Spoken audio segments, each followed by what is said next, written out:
ألم تر إلى الذين تولوا قوما غضب الله عليهم ما هم منكم ولا منهم ويحلفون على الكذب وهم يعلمون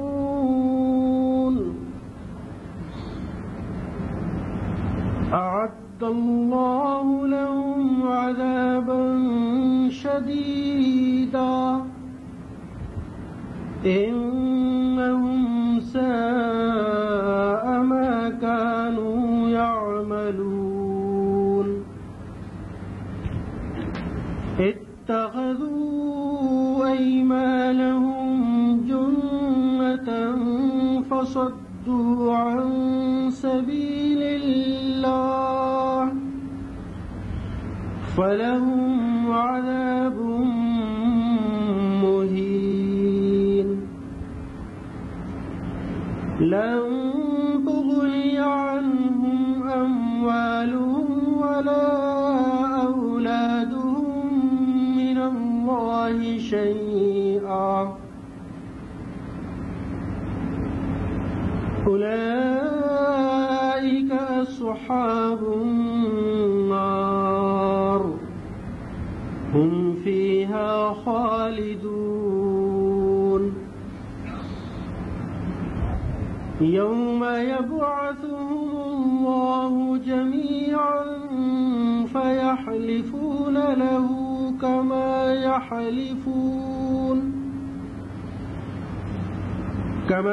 يحلفون لكم ويحسبون أنهم على شيء ألا إنهم هم الكاذبون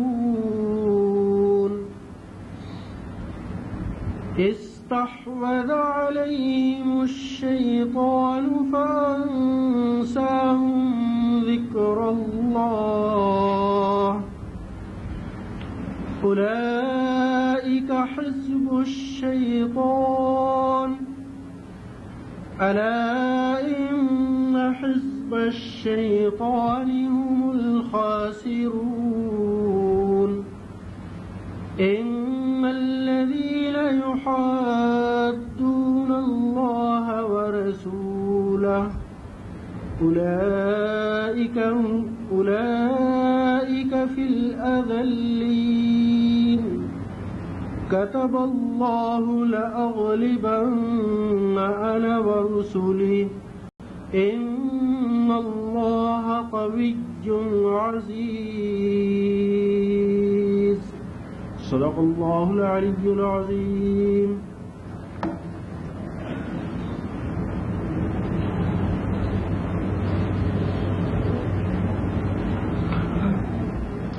صدق اللہ العظیم. اب میں جناب منظور الہی صاحب سے درخواست کروں گا کہ وہ یہاں اسٹیج پر تشریف لے آئے. ہمارے امارات تحریک اسلامی کے ناظم جناب منظور الہی صاحب.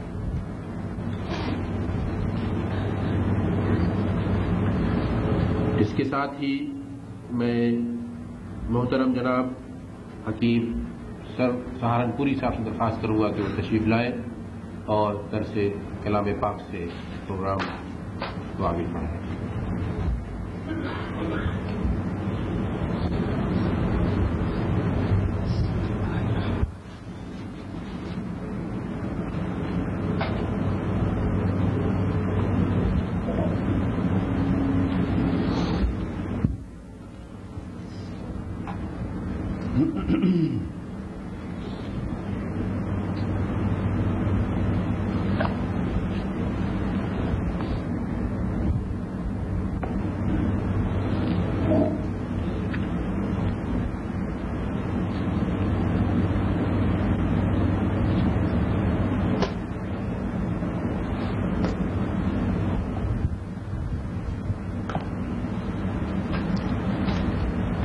الحمد للہ رب العالمین الصلاۃ والسلام علی سید المرسلین وخاتم النبیین وعلی آلہ واصحابہ اجمعین. اما بعد فاعوذ باللہ من الشیطان الرجیم بسم اللہ الرحمن الرحیم. یا ایھا الذین آمنوا ادخلوا فی السلم کافۃ ولا تتبعوا خطوات الشیطان انہ لکم عدو مبین۔ صدق اللہ العظیم۔ میرے محترم بزرگوں اور بھائی، آج کے میرے اس درس کے لیے جو عنوان طے کیا گیا وہ اہل ایمان سے قرآن کا خطاب ہے۔ لہذا یہ سورۃ البقرہ کی ایک آیت میں نے آپ کے سامنے تلاوت کی، اور اس میں اللہ کریم نے ایمان والوں کو مخاطب کیا، اور مخاطب کر کے ان سے جس بات کا مطالبہ کیا گیا وہ اللہ کی مکمل اطاعت اور مکمل تابعداری کا مطالبہ ہے۔ یعنی نہ یہ جزوی ملازمت ہے، نہ یہ جز وقتی ملازمت ہے، بلکہ مطالبہ یہ ہے کہ اے ایمان لانے والے لوگوں، اسلام میں پورے پورے داخل ہو جاؤ اور شیطان کے قدموں کی پیروی نہ کرو، وہ تو تمہارا کھلا دشمن ہے۔ لہذا کیونکہ مجھے بات آپ کے سامنے جو کرنی ہے وہ ایمان والوں سے قرآن کے اس خطاب کا کچھ تھوڑا سا جائزہ۔ پہلی بات تو یہ ہے کہ یہ ایمان والے کون ہیں، یہ کن لوگوں کا ذکر ہے۔ اس بات کو ہم یہاں سے شروع کرتے ہیں کہ آپ اور ہم یہ سارے تسلیم کرتے ہیں کہ قرآن حکیم نہ کسی خاص قوم کی طرف ہے، نہ کسی خاص علاقے کی طرف ہے، نہ کسی خاص زباندانوں کی طرف ہے، بلکہ اس کا مخاطب ساری نسل انسانی اور پوری بنی آدم۔ لہذا سابقہ انبیاؤں کی جو دعوت خود قرآن ہی میں بیان ہوئی، تو اس میں آپ دیکھیں گے کہ ان کا مطالبہ اپنی قوم کے ساتھ ہے۔ وہ جہاں بھیجے گئے انہی لوگوں کو مخاطب کرتے ہیں جن کی طرف انہیں مبعوث کیا گیا، انہیں ہدایت کی طرف بلاتے ہیں۔ جن کو مخاطب کرتے ہیں وہ وہی ہیں جو ان کے ہم علاقہ ہیں، جو ان کے ہم نسل ہیں۔ لہذا حضرت عیسیٰ کی دعوت ہم دیکھتے ہیں تو وہ کہتے ہیں کہ وَإِذْ قَالَ عِیسَیٰ ابْنُ مَرْیَمَ یَا بَنِی إِسْرَائِیلَ إِنِّی رَسُولُ اللَّہِ إِلَیکُم، اے بنی اسرائیل میں تمہاری طرف اللہ کا رسول ہوں۔ موسیٰ ہیں تو اپنی قوم کی طرف ہیں۔ جو بھی نبی آیا وہ اپنی قوم کو پکارتا ہوا آیا اور اپنی قوم کی طرف اللہ کی بات پہنچاتا ہوا آیا۔ اور یہ ایسا کیوں ہے یہ بھی سمجھ لیجئے کہ جب ہم زمین کی طرف آ رہے تھے تو ہم سے اللہ نے ایک وعدہ کیا تھا، وَقُلْنَا اهْبِطُوا مِنْهَا جَمِيعًا فَإِمَّا يَأْتِيَنَّكُم مِّنِّی هُدًى، تم اب سارے کے سارے یہاں سے جاؤ۔ ظاہر ہے کہ آنے والے تو بظاہر دو آدمی ہیں، ایک آدم ہیں ایک حوا ہیں، لیکن یہ جميعا کون ہے؟ تو یہ میں بھی ہوں، یہ آپ بھی۔ وہ ساری اولاد آدم جو ازل سے لے کے ابد تک اس زمین پر آباد ہوگی، اس سب کی طرف یہ خطاب ہے کہ ہدایت میری طرف سے ہوگی۔ جس نے اس ہدایت کی پیروی کی اس کے لیے کسی خوف اور غم کی بات نہیں، اور جس نے اسے نہیں مانا اور جس نے اس کا انکار کیا یہ دوستی ہے۔ یہ فیصلہ اللہ کریم نے پہلے ہی دن فرما دیا۔ اور پھر اگر آپ غور کریں تو یہ تمام انبیاء جو حضرت سیدنا آدم سے شروع ہوئے ہیں اور حضرت سیدنا عیسیٰ علیہ السلام تک آئے ہیں، یہ سارے اللہ تعالیٰ کے اس وعدے کا مصداق ہے کہ اللہ تعالیٰ اپنے اس وعدے کو اس طرح پورا کرتا رہا کہ جب دنیا سمٹی ہوئی تھی اور ہر گھر ایک کائنات تھا تو اللہ نے ہر گھر میں ایک پیغمبر بھیجا، کیونکہ منی خدا کا وعدہ اسے پورا کرنا تھا۔ جب دنیا پھیلی تو مکان محلے بن گئے تو اللہ نے ہر محلے میں بھیجا، محلے سمٹے تو شہر بن گئے، اللہ نے ہر شہر میں بھیجا، شہر اکٹھے ہوئے ملک بن گئے، اللہ نے ہر ملک کو نوازا، یہاں تک کہ نسل انسانی اس عروج کے مقام پر پہنچی کہ جہاں آ کے اس بات کی ضرورت نہ رہی کہ دستک دینے والا دروازے دروازے بھیجا جائے۔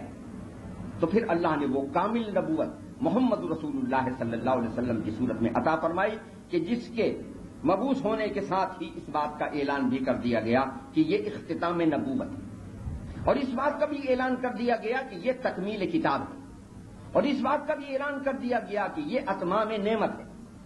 یہ تینوں باتیں قرآن مجید میں وضاحت کے ساتھ موجود ہیں کہ ما کان محمد ابا احد من رجالکم ولکن رسول اللہ وخاتم النبیین، یہ نبوت کے اختتام کا اعلان، نبوت کے عالمگیر ہونے کا اعلان۔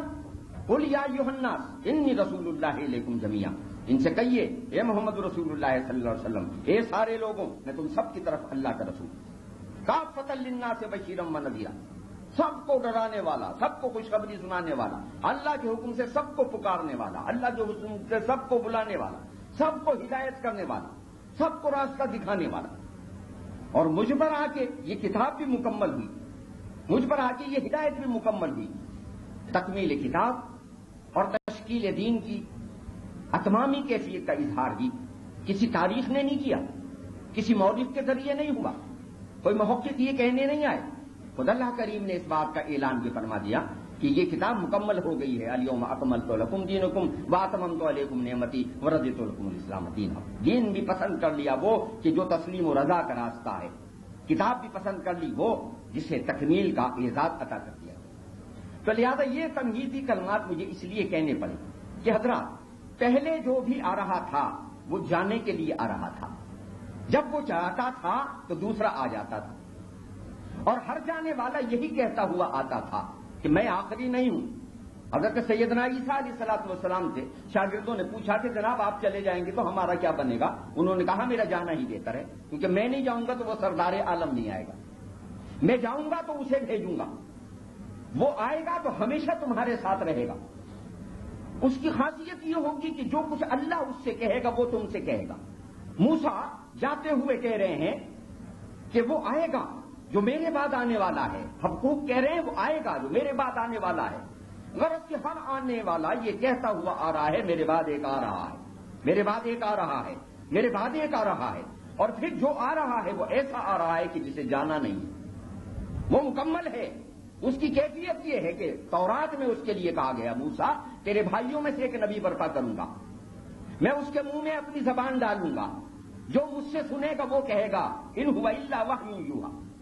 وہ بات جو قرآن نے دہرائی یہ پہلے موسیٰ کو بتا دی گئی تھی کہ میں اسے بھیج رہا ہوں کہ جو وہ بولے گا جو میں اس کے منہ میں ڈالوں، میں جو کہوں گا وہ کہے گا، تیرے بھائیوں میں سے برپا کروں گا، زمین کی تنابیں اس کے پاؤں کے نیچے کھینچ جائیں گی، پھر جو اس کا ساتھ دے گا میں اس کا ساتھ دوں گا، جو اس کی بات مانے گا میں اس کی بات مانوں گا، جو اس کی سنے گا میں اس کی سنوں گا، جو اس کے طریقے پر ہوگا وہ مجھ تک پہنچے گا، جو راست بازی کے سبب ستایا جائے گا وہ آسمانوں کی بادشاہی میں حصے دار ہوگا۔ یہ ساری باتیں کہنے والے کہتے ہوئے آ رہے ہیں۔ اب اسی سلسلہ کلام میں وہ آتے ہیں جو آ کے یہ کہتے ہیں کہ میرے بعد کوئی نہیں آئے گا، کیونکہ میں آ گیا ہوں، اور یہ میں ہی ہوں کہ جو خلیل کی دعا بھی ہوں، عیسیٰ کی خوشخبری بھی ہوں، سلیمان کی غزل الغزلات کا محبوب بھی ہوں۔ میں صرف وہی نہیں ہوں کہ جس کی تعریف میں سلیمان نے کہا کہ وہ 10,000 میں جھنڈے کی طرح ہے، بلکہ میرے ساتھ دینے والے ہر آدمی کے لیے اس نے کہا کہ وہ 10,000 قدسی نفوس ساتھ لے کے آئے گا۔ ایک ادار کی بیٹیوں اٹھو اور اس کے لیے پانی لے کے آؤ اور اس کے لیے کھانا لے کے آؤ تو تمہارے راستے سے گزرے گا۔ یہ سلیمان کہتے ہوئے تو اب وہ آ گئے۔ جب وہ آ گئے تو ظاہر ہے کہ ان کی دعوت کسی ایک کے لیے نہیں، کسی ایک علاقے کے لیے نہیں، کسی ایک زمانے کے لیے نہیں، بلکہ ان کے روز بعثت سے لے کے قیامت تک کے انسانوں کے، وہ سب کے نبی، جس نے انہیں مانا اس کے بھی نبی، جس نے انہیں نہیں مانا وہ اس کے بھی نبی، جس نے انہیں پہچان لیا وہ اس کے بھی نبی، جس نے انہیں نہیں پہچانا وہ اس کے بھی نبی۔ وہ اپنے دور بعثت سے لے کے قیامت تک کے آخری مرحلے تک کے نبی ہیں۔ فرق اتنا ہے کہ آپ اور میں وہ خوش نصیب ہیں جنہیں یہ اعزاز نصیب ہو گیا کہ ہم نے اپنے دور کے پیغمبر کو پہچان لیا، اور جس نے نہیں پہچانا نبی وہ اس کے بھی ہیں، وہ بدقسمت ہے جس نے اپنے عہد کے پیغمبر کو پہچانا نہیں۔ اس اعتبار سے آپ قرآن پر نظر ڈالیں گے تو اس کا مخاطب ہر آدم کا بیٹا، ہر حوا کی بیٹی، لہذا وہ اپنی دعوت یا ایھا الناس سے شروع کرتا ہے، وہ سب کو پکارتا ہے، وہ سب کو بلاتا ہے۔ کیا کرو؟ یا ایھا الناس اعبدوا ربکم الذی خلقکم، اپنے رب کی بندگی کرو جس نے تمہیں پیدا کیا، اپنے رب سے ڈرو جس نے تمہیں ایک فرد سے پیدا کیا، اس سے ڈرو جس نے تمہاری پیدائش سے پہلے تمہاری ضروریات زندگی سے اس کائنات کو سجا دیا اور اس زمین کو بسا دیا۔ لیکن اب آپ غور فرمائیں گے کہ اسی سلسلہ کلام میں ایک مقام وہ آتا ہے کہ جہاں قرآن یا ایھا الناس کی بات نہیں کرتا، بلکہ وہاں آ کے وہ یا ایھا الذین آمنوا کی بات کرتا ہے۔ میں اس خاص نقطے کی طرف آپ کو متوجہ کرنا چاہتا ہوں کہ یہ کون لوگ ہیں. یا ایھا الناس کی بات ہوتے ہوتے یہ یا ایھا الذین آمنوا کی بات کیا ہو رہی ہے؟ تو پتہ لگا کہ جہاں قرآن یا ایھا الناس کی بات کرتا ہے یہ دعوت عام کی بات کرتا ہے. یہ اشتہار عام ہے اللہ کی فوج میں ملازمت کا، اللہ کی جماعت میں شمولیت کا، اللہ کی بادشاہی میں آنے کا، اللہ سے انعام پانے کا، اللہ سے اجر لینے کا، تسکین قلب کا، ذہن کی نورانیت کا، قلب کی صفائی کا. آؤ ہمارے پاس، ہم تمہیں دنیا میں امن دیں گے، سکون دیں گے، چین دیں گے، آرام دیں گے، تمہیں ایک کو دوسرے سے محفوظ کر دیں گے، حقوق اور فرائض میں توازن پیدا کر دیں گے.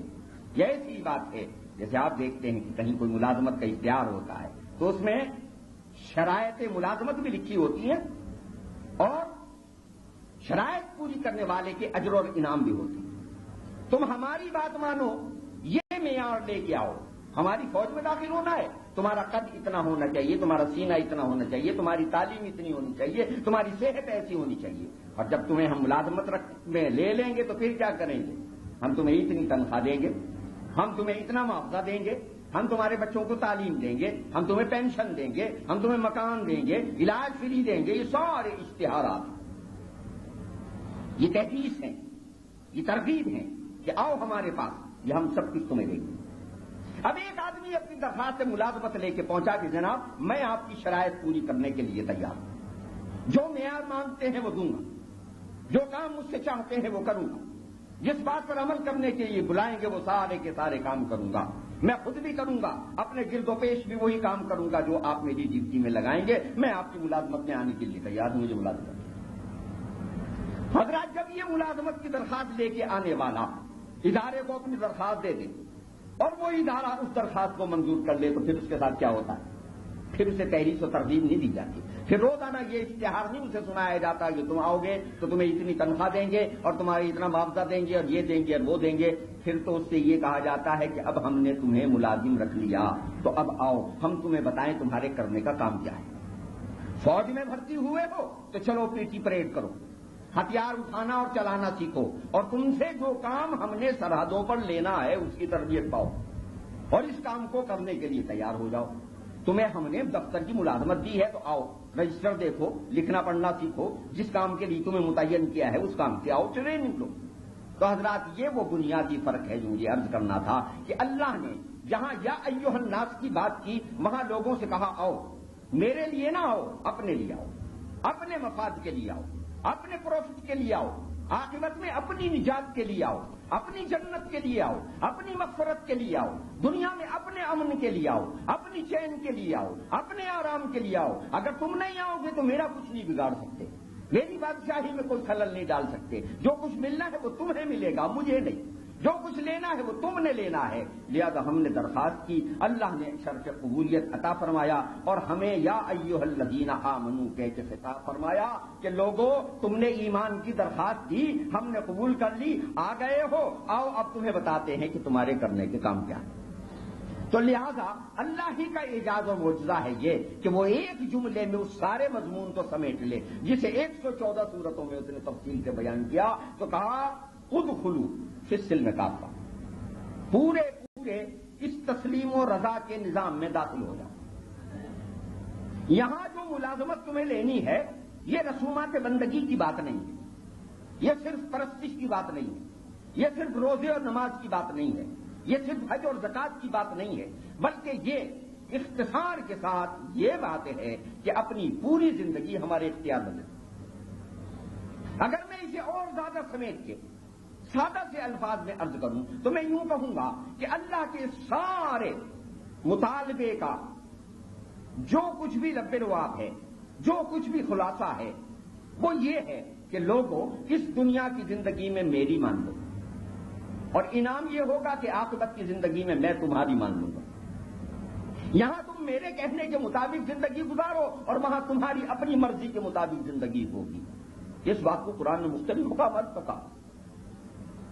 وَلَكُمْ فِيهَا مَا تَشْتَهِي أَنفُسُكُمْ وَلَكُمْ فِيهَا مَا تَدَّعُونَ. وہاں جو تم مانگو گے وہ ملے، جو تم خواہش کرو گے وہ دیا جائے گا، جو تمہاری آرزو ہوگی وہ پوری کی جائے گی. یہاں تم نے کیا کام کرنا ہے کہ ادخلوا فی السلم کافہ، دین میں پورے داخل ہو۔ اب یہ دین میں پورے داخل ہونے کی بات میں عام لوگوں کے سامنے نہیں کر رہا، یہاں میرے سامنے تحریک اسلامی کے وہ لوگ بیٹھے ہیں جو علم میں مجھ سے زیادہ، عمر میں مجھ سے زیادہ، خدمات میں مجھ سے زیادہ، کام میں مجھ سے زیادہ، کہ ان دور دراز بستیوں میں جہاں لوگ صبح سے لے کے شام تک صرف مال کمانے میں لگے ہوئے ہیں، یہ اللہ کے بندے وہ ہیں کہ یہاں بھی اپنے اوقات میں سے یہ وقت نکال کے آئے ہیں کہ یہ پتہ کریں کہ اللہ ان سے چاہتا کیا ہے۔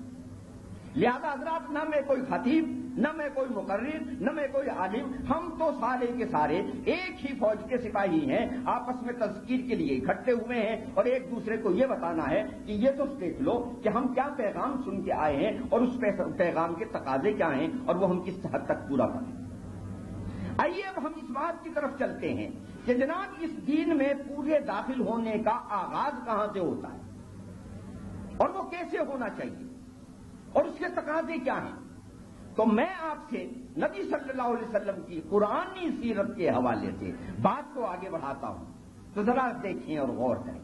اللہ کے نبی صلی اللہ علیہ وسلم کو جو حرا کی خلوت میں بیٹھے ہوئے ہیں، اللہ نے کن الفاظ کے ساتھ مخاطب کیا سورۃ المدثر میں، ذرا اس پر غور فرمائیں۔ کہا قم فانذر وربک فکبر، اٹھیے اور ڈرائیے انہیں جو اپنے انجام سے بے خبر ہیں، اور یہ جہاں لوگ ہزارہ قسم کی خدائیاں سجائے ہوئے بیٹھے ہیں، ان سب کے درمیان اللہ کی کبریائی کا اعلان کر دیجیے۔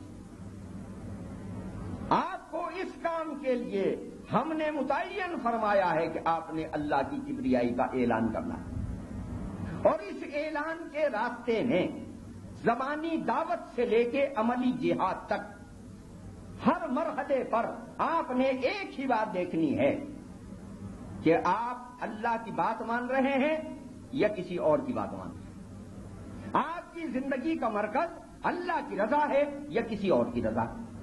تو لہذا حضرات، نبی صلی اللہ علیہ وسلم کی سیرت طیبہ کی طرف چلتے ہیں اور ذرا دیکھتے ہیں کہ انہوں نے اللہ کے اس پیغام کو سننے کے بعد ایمان کے جس تقاضے کو ہمارے سامنے اپنی عملی زندگی سے ظاہر فرمایا وہ کیا تھا، اور وہ وہی پیغام ہے جو دراصل قرآن کا خطاب ہے اہل ایمان کے۔ ان سے کہا اٹھیے، کیا انہوں نے اللہ سے یہ کہا کہ میں تو اکیلا ہوں، نہ کوئی بستی میں میرے ساتھ ہے، نہ کوئی علاقے میں میرا ساتھی ہے، نہ میرے ساتھ قوم ہے، نہ علاقہ ہے، نہ کوئی طاقت ہے، آپ ایسا کریں کچھ فرشتے بھیج دیں، آپ ایسا کریں کچھ لوگوں کے پہلے دل موم کر دیں، آپ ایسا کریں ذرا پہلے کچھ لوگوں کو میری طرف راغب کر دیں، اور آپ ذرا ایسا کریں مجھے کچھ تحفظ تو دیں، میں آپ کا کام کرنے کے لیے چلا ہوں۔ تو اس راستے میں جو مشکل مراحل آئیں گے، آپ خود بھی کہہ رہے ہیں کہ یہ بڑے مشکل مرحلے ہیں، وَلِرَبِّكَ فَاصْبِرْ، تو اپنے رب کے لیے صبر کیجئے۔ آپ خود ہی کہہ رہے ہیں کہ یہ تو بڑا مشکل کام ہے، اس راستے میں تو صبر کرنا پڑے گا، اس راستے میں تو تکلیف اٹھانی پڑے گی، تو میں تو اکیلا آدمی ہوں، میں کیسے کر سکتا ہوں۔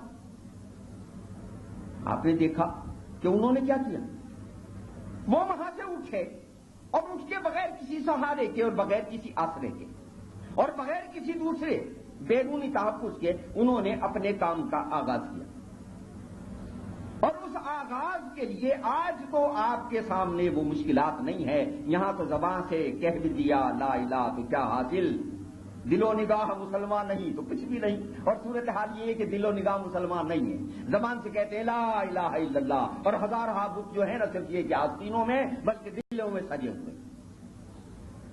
صبح سے شام تک صورتحال یہ ہے کہ دعوت دین دینے کے لیے اگر نکلتے بھی ہیں، یہ پیغام لے کے اٹھتے بھی ہیں، تو اپنے آپ کو بھول کے اٹھتے ہیں، اپنے وجود سے انکار کر کے اٹھتے ہیں، اپنے اوپر نظر نہیں ڈالتے، دوسروں کے بارے میں کہتے ہیں یہ فلاں کام ٹھیک نہیں کر رہا، یہ اجتماع میں نہیں آتا، یہ لٹریچر نہیں پڑھتا، یہ کتاب تقسیم نہیں کرتا، یہ وقت نہیں دیتا، یہ پیسہ نہیں لگاتا۔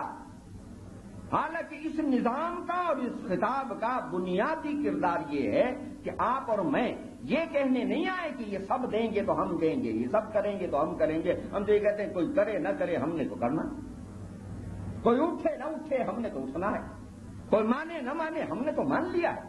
لہٰذا وہ اٹھ کے آئے اور انہوں نے صفا کے پہاڑ پر کہا کہ یا ایھا الناس قولوا لا الہ الا اللہ تفلحوا، فلاح پا جاؤ گے لوگوں کو، اللہ کے سوا کوئی بندگی کے لائق نہیں. یہاں تو ہم سمجھتے نہیں کہ لا الہ کہنے کے بعد تقاضے کیا پورے ہوتے ہیں، وہ سمجھتے تھے کہ تقاضے کیا ہوتے ہیں. لہذا آپ دیکھیں کہ مخالفت اس پہلے ہی جملے پر ہو گئی. میں ذرا سا وہ منظر آپ کے سامنے رکھ کے دیتا ہوں. محمد صلی اللہ علیہ وسلم یہ جملہ کہنے سے پہلے اپنی بستی کے سب سے محبوب آدمی ہیں کہ نہیں ہیں؟ آپ سارے اہل علم بیٹھے ہیں، آپ کے لیے تو اشارہ ہی کافی. وہ ساری بستی انہیں صادق و امین کہتی ہے، وہ ساری بستی ان سے پیار کرتی ہے اس سے پہلے. لیکن یہ جملہ سننے کے بعد ان پیاروں کے درمیان سے پتھر آتے ہیں. وہ پیارے مخالفت پر آمادہ ہو جاتے ہیں کیونکہ انہیں پتا ہے کہ لا الہ کہنے کے تقاضے کیا ہوتے ہیں. پتھروں کے بتوں کا انکار نہیں ہے، تمناؤں کا انکار بھی ہے، خواہشوں کا انکار بھی ہے، سرداریوں اور چودراہٹوں کا انکار بھی ہے، ہر اس شے کا انکار ہے جو اللہ کے احکامات کے راستے میں آتی ہے. لہذا آپ دیکھ لیجئے کہ وہاں آنے کے لیے انہوں نے جو طرز عمل برتا، میں پوچھتا ہوں کیا وہی طرز عمل قرآن کا خطاب نہیں؟ اور کیا وہ طرز عمل ہمارے سے مطالبہ نہیں؟ اس مطالبے کے لیے ایک دلیل میرے پاس اور بھی ہے، وہ میں عرض کرتا ہوں. جب آپ نے یہ مان لیا کہ محمد رسول اللہ صلی اللہ علیہ وسلم آخری نبی اور قرآن آخری کتاب، تو وہ جو خدا کا وعدہ ہے منی خدا کا، اسے کون پورا کرے گا؟ یا تو یہ کہیے کہ معاذ اللہ ثم معاذ اللہ استغفر اللہ، آخری نبوت نہیں ہے، نبوت جاری. اور اگر آپ یہ تسلیم کرتے ہیں کہ نبوت ختم ہو گئی اور کتاب مکمل ہو گئی ہے، تو پھر ہر اس آدمی کی ذمہ داری ہے جو لا الہ الا اللہ محمد رسول اللہ صلی اللہ علیہ وسلم کہتا ہے کہ اس پیغام کو لے کے اٹھے اور اپنی ساری صلاحیتیں اسے آگے بڑھانے کے سلسلے میں وقف کرے. یہ مجمع جو میرے سامنے بیٹھا ہے، یہ اس وقت اس ساری امت مسلمہ میں سے سب سے زیادہ باشعور لوگوں کا گروہ ہے جو یہ کہتا ہے ہم نے شعوراً کلمہ پڑھا ہے، ہم نے شعوراً قبول کیا ہے اسلام کو، جو یہ کہتا ہے ہم نے ساری حاکمیتوں کا انکار کیا ہے، جو یہ کہتا ہے ہم نے ساری لیڈرشپ کو ٹھکرایا ہے، جو یہ کہتا ہے کہ اللہ کے سوا ہم کسی کی بندگی نہیں کرتے اور محمد رسول اللہ صلی اللہ علیہ وسلم کے سوا ہم کسی کو رہنما نہیں مانتے. لہذا یہ جو آپ اپنے دستور کے مطابق بات تسلیم کرتے ہیں، اس کے بارے میں ذرا غور فرمائیں کہ طرز عمل کیا ہے، اس کے لیے ہم کتنا وقت دیتے ہیں، اور اس انقلاب کے لیے جسے برپا کرنا ہماری بنیادی ذمہ داری ہے، کیا اس کے پہلے مرحلے تک بھی ہم آئے؟ آخری مرحلے کی بات تو بعد میں ہوگی. ہم تو ابھی صفا کے پہاڑ تک نہیں آئے ہیں، ہم تو ابھی ہرا کی خلوتی میں بیٹھے ہیں اور وہاں سے اٹھنے کے لیے تیار نہیں ہیں. ہم کہتے ہیں کہ ہمارے تو ساتھ ہی کوئی نہیں ہے، بس یہیں بیٹھ کے ہم دو چار باتیں کر لیں گے اور اس کے بعد دو چار نفلیں اور دو چار فرض ادا کر لیں گے اور کام پورا ہو جائے. مجھے کہنے دیجیے یہ بات کہ ہم جو سب سے زیادہ باشعور ہونے کے دعوے دار ہیں اور قرآن کے ساتھ سب سے زیادہ وابستہ ہونے کا دعویٰ رکھتے ہیں، ان کی صورتحال یہ ہے کہ ابھی ان کی اپنی ذات تک قرآن کا پیغام نہیں پہنچا. یعنی جسارت کی ہے یہ بات کہنے کی. لیکن اگر آپ غور فرمائیں گے تو پتہ لگے گا کہ بیماری دراصل یہی ہے کہ ہماری اپنی ذات تک نہیں پہنچا. ہم ہزار بہانے بازیوں میں مبتلا ہیں اور اس میں کرتے یہ ہیں کہ یہ فلاں ٹھیک نہیں کر رہا اور یہ فلاں ٹھیک نہیں کر رہا. اس کی فکر نہ کریں کہ وہ ٹھیک کر رہا ہے یا نہیں کر رہا، آپ تو ذرا ٹھیک کر لیجیے اپنے کام. دوسرا مرحلہ آتا ہے کہ جب آپ اپنے وجود کے ساتھ اس پیغام کو قبول کرنے کے لیے اٹھ کھڑے ہوئے ہیں تو باہر کیوں جاتے ہیں، دور کیوں پہنچتے ہیں؟ گھر میں کام مکمل ہو گیا، بچے ساتھ آ گئے، بیوی ساتھ ہو گئی، بھائی تک پیغام پہنچ گیا، بہن تک بات لے کے چلے گئے، برادری میں کسی کو ساتھ ملایا، علاقے میں کسی تک دین کا پیغام پہنچایا، ان میں سے تو کوئی بات بھی نہیں ہوئی. تو میں آپ سے ایک بات کہتا ہوں کہ سارا امریکہ سارا برطانیہ مسلمان ہو گیا، تمہیں کیا ملا اگر تمہارے بچے مسلمان نہیں ہوئے، تمہاری بیوی مسلمان نہیں ہوئی، تمہارا بھائی مسلمان نہیں ہوا؟ تمہارا علاقہ مسلمان نہیں ہوا، سارے بر اعظم اسلام سے معمور ہو گئے اور خدا کرے کہ ہو جائیں۔ لیکن جب ہر معاملے میں آپ ذاتی بنیاد پر سوچتے ہیں کہ مجھے ملازمت ملے، میرا مکان بنے، میرے بچوں کی تعلیم ہو، میرے گھر والے خوشحال ہوں، تو میں پوچھتا ہوں کہ یہ جو جنت کا سفر ہے، اس میں بچوں کو ساتھ لے کے کیوں نہیں چلتے؟ اس میں بیوی کو ساتھ لے کے کیوں نہیں چلتے؟ اس میں بھائی کو ساتھ لے کے کیوں نہیں چلتے؟ اس میں برادری میں کام کرنے کے لیے کیوں نہیں اٹھتے؟ میرے پاس اس کا جواب نہیں۔ یہ میری سوچیں ہیں، میں اسی ماحول میں رہتا ہوں، اللہ نے جب سے توفیق دی ہے اس کام کو کر رہا ہوں، جیسا ٹوٹا پھوٹا ہے آپ بھی کر رہے ہیں۔ میں زخم کرید رہا ہوں اپنے، میں داغ سینے کے دکھا رہا ہوں اپنے، اور آپ سے کہتا ہوں کہ خدا را کس بات پر نظر ڈالیے کہ یہ پیغام ہم تک پہنچا بھی ہے کہ نہیں پہنچا، یہ کام ہم نے کیا بھی ہے کہ نہیں کیا۔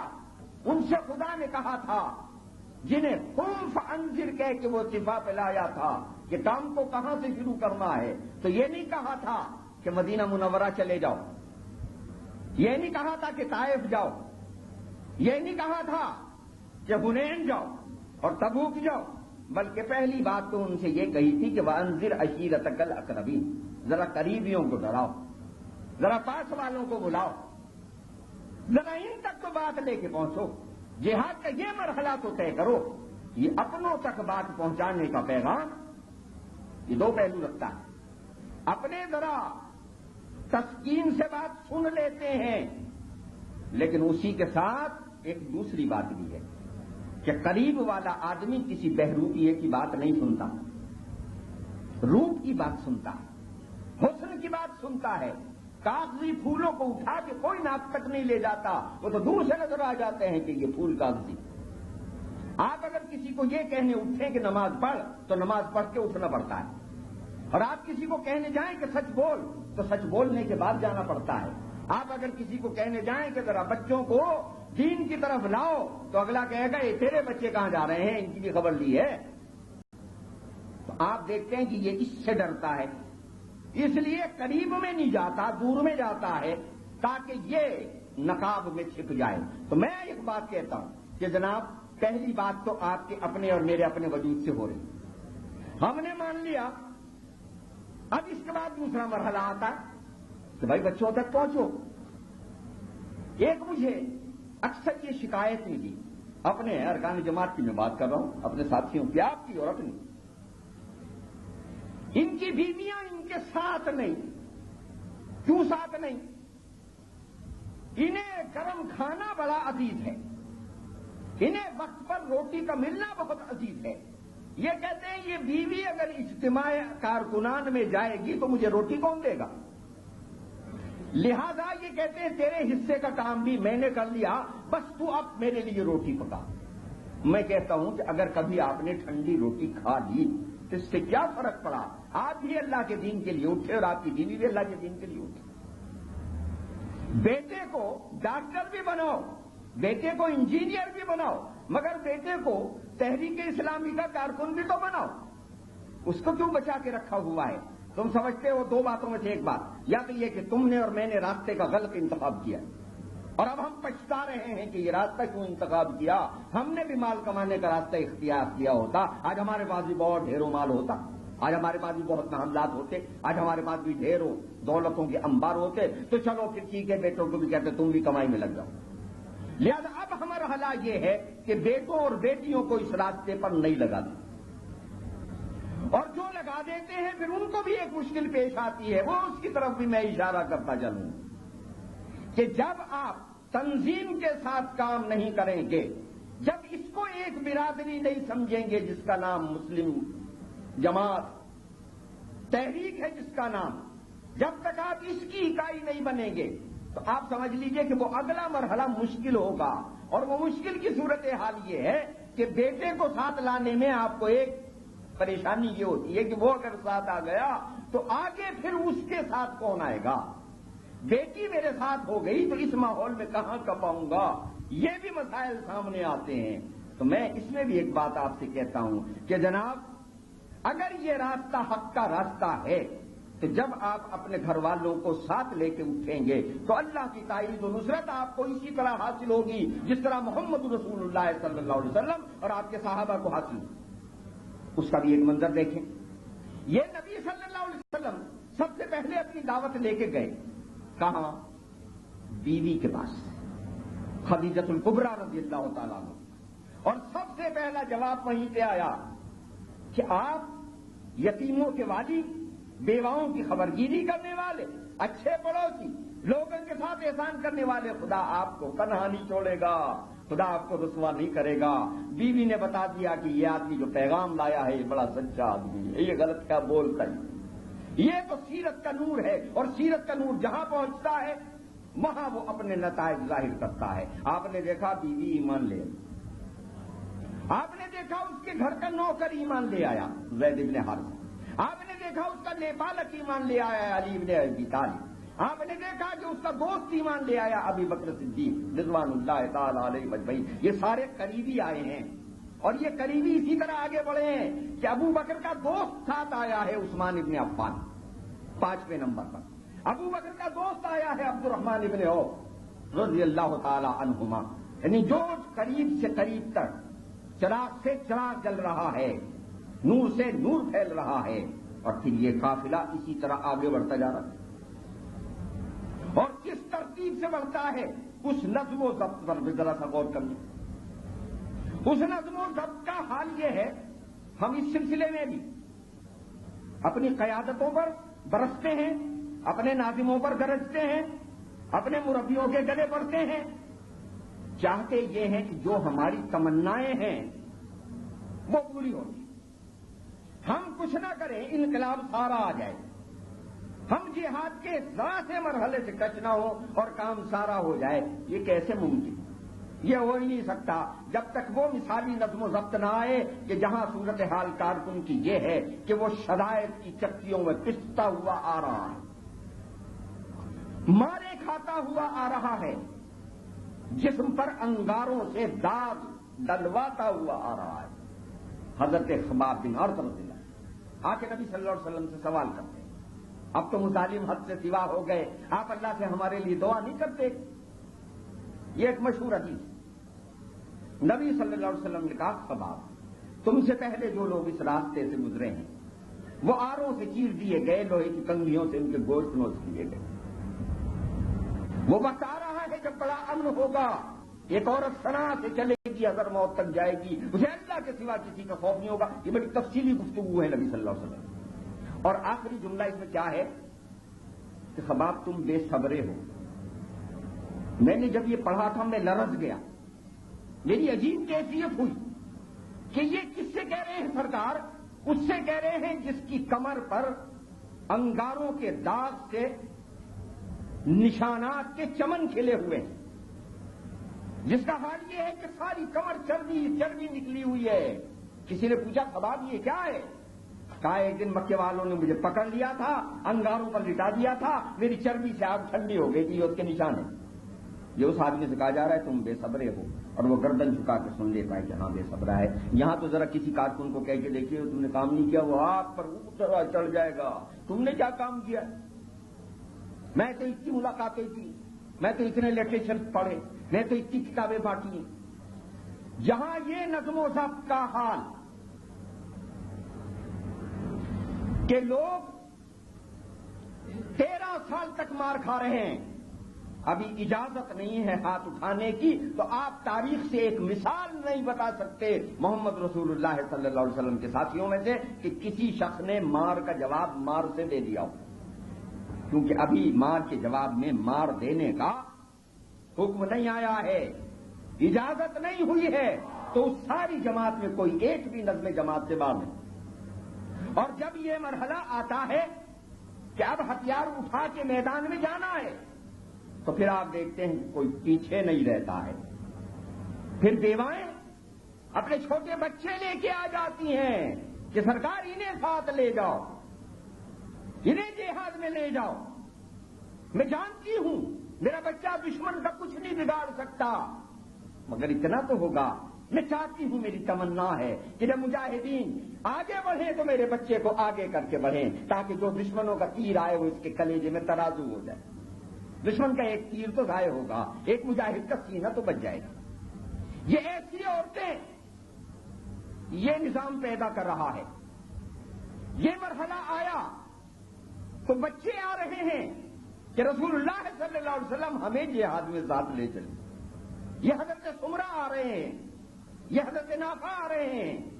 ایک کو اجازت مل جاتی ہے اور دوسرے کے لیے آپ انکار فرما دیتے ہیں، کہتے تمہاری عمر کم رہے، تم نہیں جا سکتے۔ 15 سال سے بڑے چھوٹے ہیں بچے کو ہم ساتھ نہیں لے جا رہے، نافع تم نہیں جا سکتے۔ وہ کہتے ہیں جناب اس سے میری کشتی کرا دیں آپ۔ کشتی کرا دی گئی، انہوں نے پچھاڑ دیا کہ آپ نے اجازت دے دو۔ اچھا یہ واقعہ بھی جب میں نے پڑھا تو میں سوچا یا اللہ یہ کیسے بچے ہیں؟ میدانی جگہ میں مٹھائی تو نہیں بٹتی، یہ کوئی تفریحی سفر تو نہیں ہے، یہ تو زخم بچ رہے ہیں، یہ تو موت تقسیم ہو رہی ہے، یہ تو تکلیفوں کا انبار مل رہا ہے۔ یہ وہاں کیا لینے جا رہے ہیں؟ ہاں یہ وہ لینے جا رہے ہیں جنہیں اس بات پر یقین آ گیا ہے کہ احد پہاڑ کے اس طرف سے ہمیں جنت کی خوشبو آتی ہے۔ انہیں آخرت کی زندگی پر یقین آ گیا ہے، تو ایک کو اجازت نہیں ملی، وہ پنجوں کے بل کھڑا ہو گیا، کہا میرا قد ناپ لو، میں تو بڑا ہو گیا۔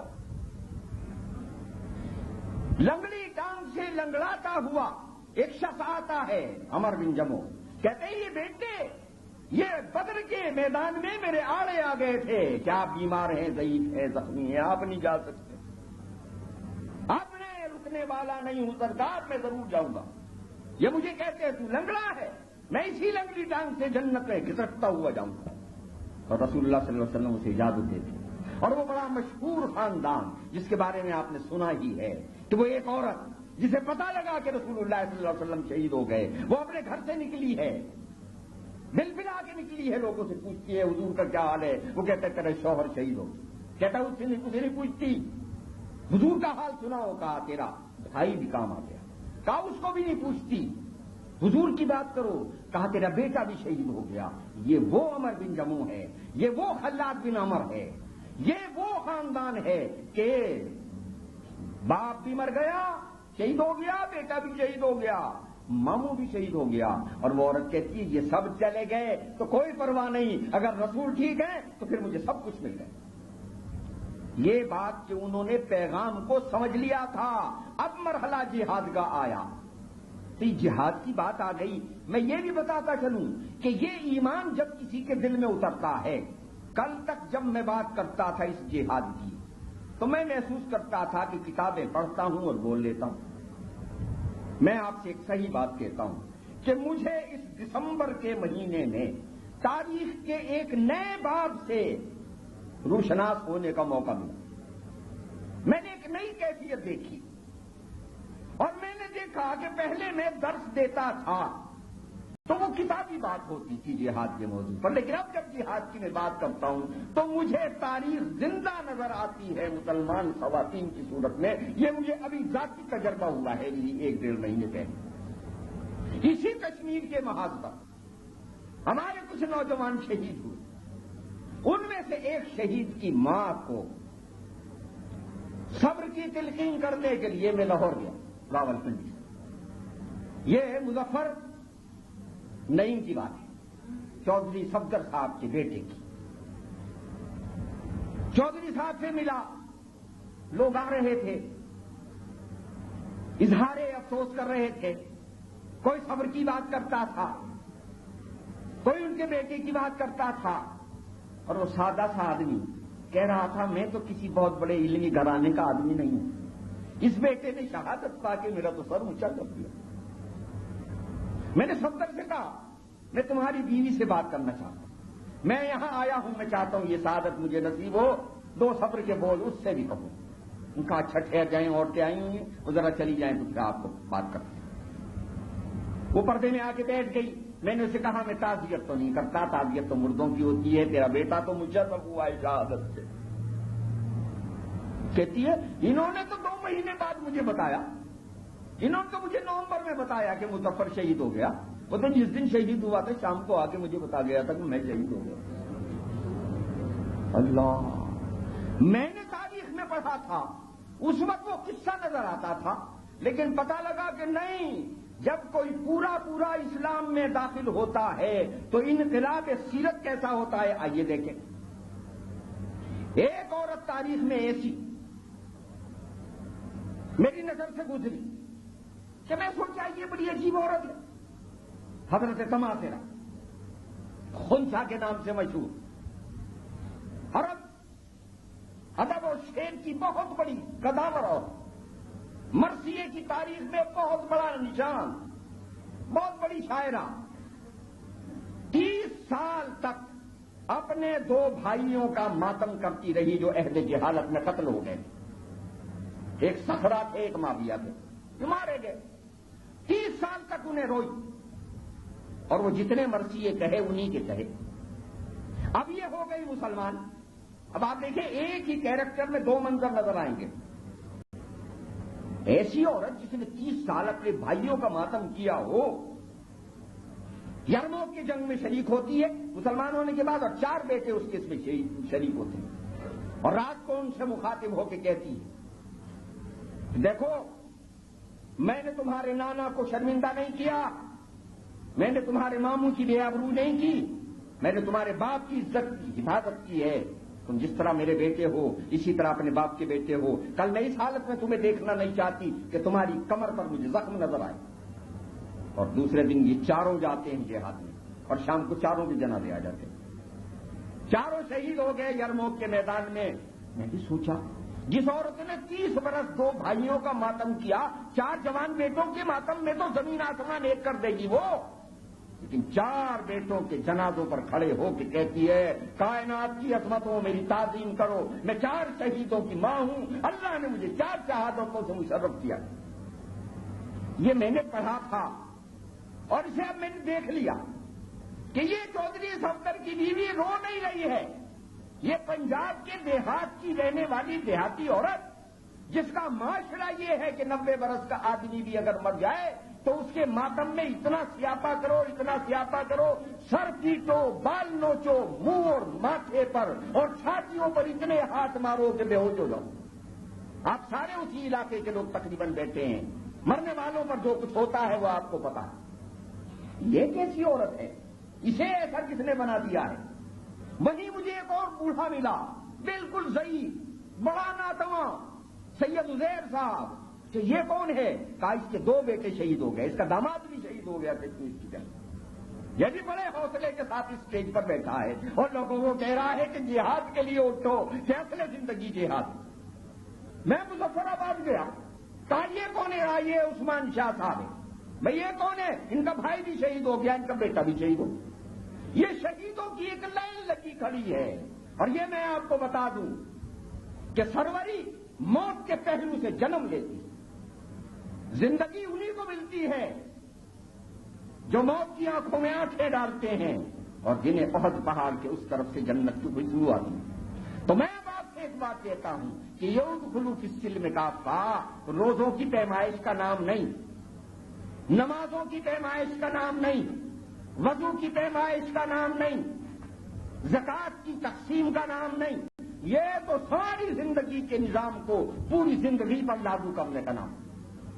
اور یہ دراصل تیاری ہی اس بات کی ہے کہ ہم تو جیتے ہیں کہ دنیا میں تیرا نام لائیں، ساری زندگی کا مقصد اور محور یہ ہو کہ میں تیرا، میرے بچے تیرے، میری بیوی تیری، میرا گھر بار تیرا، جب تو کہے گا وہی کروں گا جو تو کہتا ہے۔ تو نے حی علی الصلاۃ کہہ کے بلایا تو نماز کو آ گئے، تو نے یا ایھا الذین آمنوا کہہ کے مجھے خطاب کیا اور کہا کتب علیکم الصیام، تمہارے لیے روزہ فرض کر دیا، میں نے کھانا پینا چھوڑ دیا۔ تو نے کہا کہ راتوں کو جاگو تو میں نے بستر چھوڑ دیا۔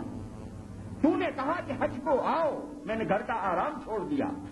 تو نے کہا مال کی محبت سے ہاتھ اٹھاؤ، میں انبار در انبار مال لے کے آ گیا، زکات کو آ گیا۔ تو نے کہا جان کا نذرانہ مطلوب ہے، تو میں جان سے ایسی لذیذ چیز لے کے آ گیا کہ تیرے راستے میں اسے قربان کرنا ہی تو میرا مدعا ہے۔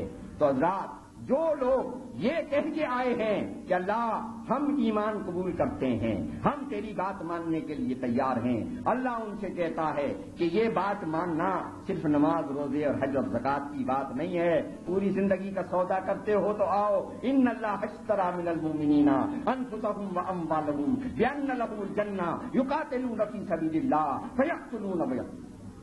یہ پیغام ہے، ہم نے تم سے خریدا ہے، تمہیں جان بھی خریدی ہے، مال بھی خریدا ہے، یہ اب تمہاری چیز نہیں ہے، یہ ہماری، اگرچہ یہ پہلی نہیں ہماری ہی تھی لیکن ہم نے پھر دوبارہ اسے خرید لیا ہے، تین رجسٹریاں لکھوائی ہیں، پھر تورات، پھر انجیل، پھر قرآن، یہ بات ہم کرتے ہوئے آ رہے ہیں، ہم نے تمہیں اسی کام کے لیے چنا ہے، اجتباکم، تم ہمارے چنندہ لوگ ہو، وسماکم المسلمین، ہم نے تمہارا فرما بردار نام رکھا ہے، ہم کس کام کے لیے تمہیں اٹھا کے لائے ہیں؟ واعتصموا باللہ، اللہ سے وابستہ ہو جاؤ، اللہ والے بن جاؤ، اللہ کی بات ماننے کے لیے اٹھو، اور پھر دیکھو کہ محمد سے وفا تو نے تو ہم تیرے ہیں، یہ جہاں چیز ہے کیا، لوہ قلم تیرے ہیں۔ وآخر دعوانا الحمدللہ رب العالمین۔